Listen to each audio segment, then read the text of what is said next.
So good morning to all the participants. It's a true honor for the EMBRAER Group to address you in these first words regarding the geopolitics and the impact on the Portuguese cluster. Certainly there are concerns and opportunities. I'll try to briefly share some of our thoughts from the EMBRAER Group, hoping this will provide some background for these discussions during the day. We have divided our contribution in 4 topics. First of all, on a very macro level, and all countries in way or the other are related with this topic of what's going on, the interface between the United States and China. Then we will move to the neighborhood of Europe, then to Europe in terms of what we're going to discuss, what is the rule politics environment and the events politics environment, and a couple of slides in the end reinforcing some of the messages, particularly also by Mr. Geneves and His Excellency the Minister, regarding where is the concern and where is the opportunity for the Portuguese cluster in aerospace, in space, and in defense.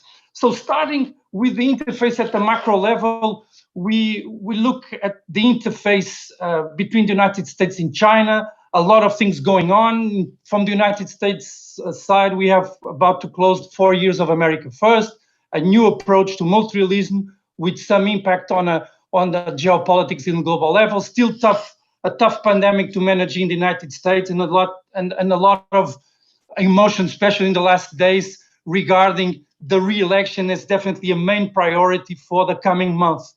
From the side of China, China is balancing a regional role with their global ambition. That include a high-tech domination, and of course the 5G discussion is very present, including here in Portugal in the last couple of weeks. Tough start on COVID-19, but making progress. And on the military front, a lot of priority in naval capabilities. This has been producing an impact on in the surroundings in the neighborhood of China. China made a huge investment in maritime, especially adding more vessels during 4 years than India, Germany, Spain, and Great Britain have in their fleets. And despite the pandemic, many countries and some important countries neighboring China continue to increase their defense spending. On the economic side, China is relatively doing better than the rest of the main players. Still, despite the pandemic, there's a perspective of economic growth this year compared with many major other economies in the world, and more robust growth in 2020. On the far right of the table, you see the revision that the pandemic obliged these major economies to do since the beginning of the year. So moving to Europe and to the neighborhood, I'm going to go very briefly on some geopolitical movements around Europe with a big impact on the subjects that we are discussing, and we'll be discussing during this event. First of all, very recent as well, elections in Belarus, results not recognized by the European Union, movements and reinforce commitment from Russia in terms of what they call a reserve police force. There are these Slavic Brotherhood exercises taking place in Brest near the Polish border, and Belarus already respond to the retaliations of the European Union during the weekend. So this is definitely a point to follow in terms of geopolitics of Europe. This is not a new point, of course, what is going on in that area of Europe. And even last year, it was behind the increase in some of the defense budgets. We still need to see what's going to happen this year because of the pandemic. But certainly, even Germany increased its budget, which combined with the French still represents a quite substantial share of what Europe spends in defense every year. Moving to and going clockwise around the Mediterranean, we saw in August the incident with the 2 vessels, Greek and Turkish, 2 NATO members. A lot of work, including directly from the NATO Secretary General yesterday and today. Secretary of State Mike Pompeo was also in Greece some days ago. So something to be solved between 2 NATO countries to be back on track. Further south, we saw a big event, a devastating event in Beirut. So as we're going to see in a couple of slides later, Lebanon is a point of concern. It might become a host of refugees, maybe to a source of refugees. And it is a point that Europe is concerned about, with direct involvement of President Macron in finding a solution. And even more recently, the movements in the region of Nagorno-Karabakh, heavy support of Turkey to Azerbaijan, worrying movies in the last couple of days. That's the question, if it's escalating or not, but definitely Turkey movements, Russia trying to mediate a ceasefire, but also closer to Armenia due to the solution that was found in the 90s. So another point of concern for Europe that was also a subject in the last Council of Ministers from last week. In the Middle East, just a quick word on the Abraham Accords declaration. There was a historical agreement between the UAE, Bahrain, and Israel. The economic front, beyond the political aspects that we will be following, and it's important for our business and everybody's business in this area. Suddenly, the economic didn't lose time, and there is already a lot of movements at the level of startups between UAE and Israel. Further south, a quick word on the Eastern Mediterranean. Most of us, certainly, we have been following what is going on in the Eastern Mediterranean. A lot of resources in terms of energy. Turkey is very active. The United Nations was a solution and a mediation between Turkey and Cyprus, but also this has connection with the role that Turkey has been having with Libya. We talk about migrations, we talk about boats of migrants. Libya has been a big headache in the surroundings of the European Union. Turkey taking the side of the government of national accord, where Mr. Fayez al-Sarraj recently resigned. There are movements due to their economic interest of Eni from Italy and Total from France. They had some coordination in Algeria. There is also some coordination in Libya, and that is bringing an alignment between the French and the Italian government that, combined with the earlier efforts of Germany, might see and might suggest there might be a solution in the horizon. But it's a complex equation at the other side of the sea, with very important interests from Europe, and something to follow suddenly.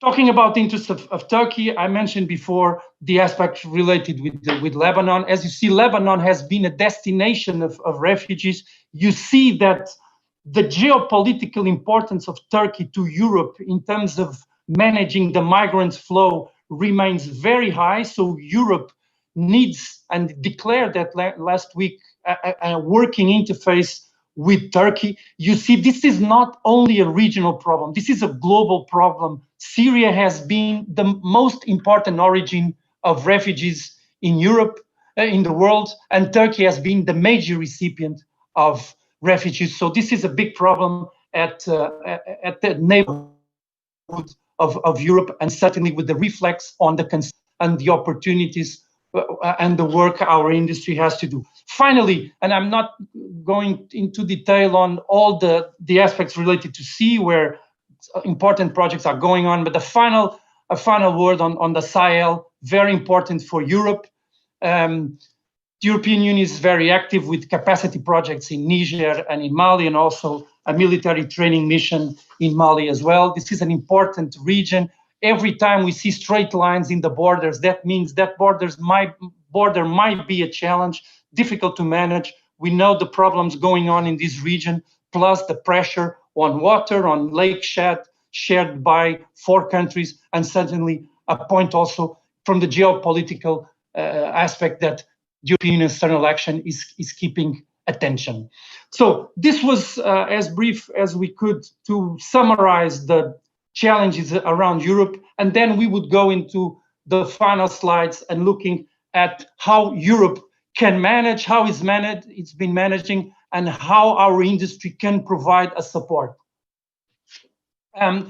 Just making a reference to this useful work by Luc van Middelaar. He was a close advisor to President Herman van Rompuy. He puts this framework, which might be very useful for our industry. The European Union has been known by what is called rules politics, where you have the single market, the state aid, a very important role by the European Commission. All we know about how R&D funding works, competition policies. But lately, especially the global financial crisis in 2008, there has been a lot of external events that has been pushing Europe and the European Union to sometimes improvise. And an historical declaration at President of the ECB, Mario Draghi, when he said, "We're ready to do whatever it takes to save the euro." This was a clear example of how events politics was pushing some improvisation, was pushing ground to new waters where the EU has to take decisions based on a technical and very robust rule-making environment, provided mainly in terms of execution by the European Commission. So, and from within, we see Brexit, as former WTO chief Pascal Lamy said, it's as difficult as removing an egg from an omelette. There are several boxes still to tick, and that one's to be fast in terms of the Brexit negotiation. So this is, in a way, event politics from within. And Chancellor Angela Merkel has made this message some time ago in a CDU rally in May 2017, where after mentioning the United States, Great Britain, and even Russia, she clearly stated, we have to know that we Europeans must fight for our own future and destiny. So there needs to be a flexibility, a political and operational and defense, and in terms of civil protection, flexibility to respond to the threats. And talking about threats, I saved some slides to talk about COVID-19. This is definitely not the most bright slide of our contribution, but this article, Preparing for the Next Pandemic, is from 2005. So it was after SARS. And there are some concerning numbers. And giving some credibility to Professor Osterholm, that at the time wrote this article, we have to be vigilant and understand that the comparison between COVID-19 and influenza is very imbalanced.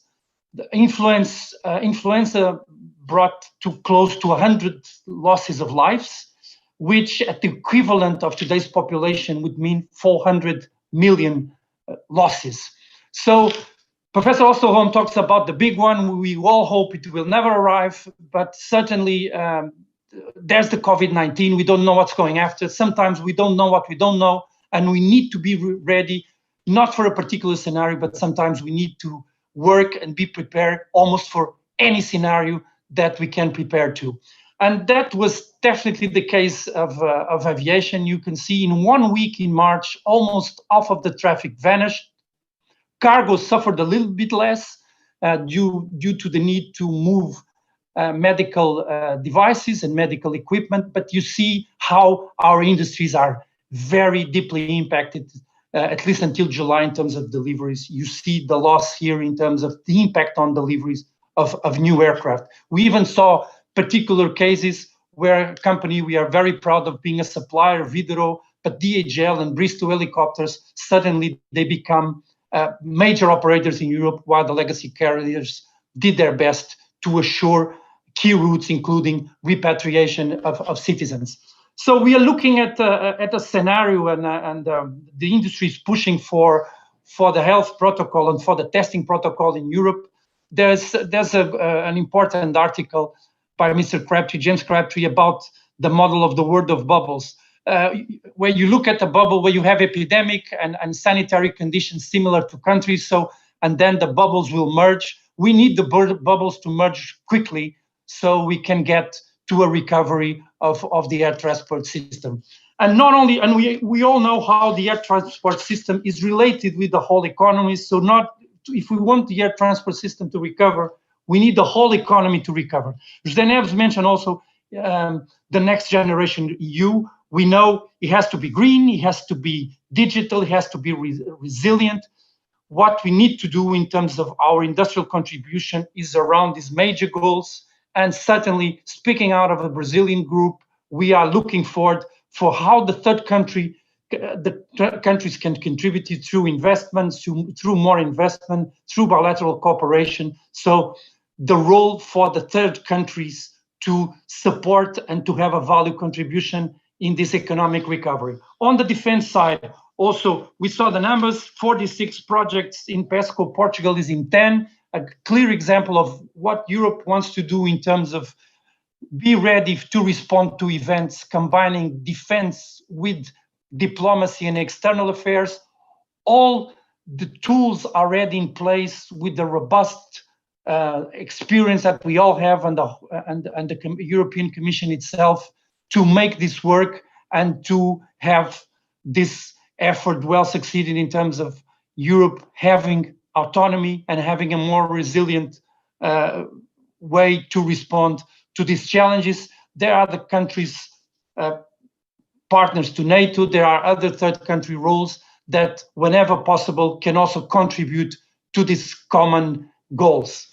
In Portugal, a slide, we have been witnessing the great work and the hands-on approach of very different entities. Portugal is in the EU, is in NATO, is in the community of Portuguese-speaking languages, where Brazil is very proud to be there. And it has been, and in the last years and recently, a true pleasure to see how entities at the front with the companies like AED, the defense platform, the AED cluster, and also the investment agents, ICEP, has been working very closely in a very coordinated way to reflect these goals into opportunities for the Portuguese cluster.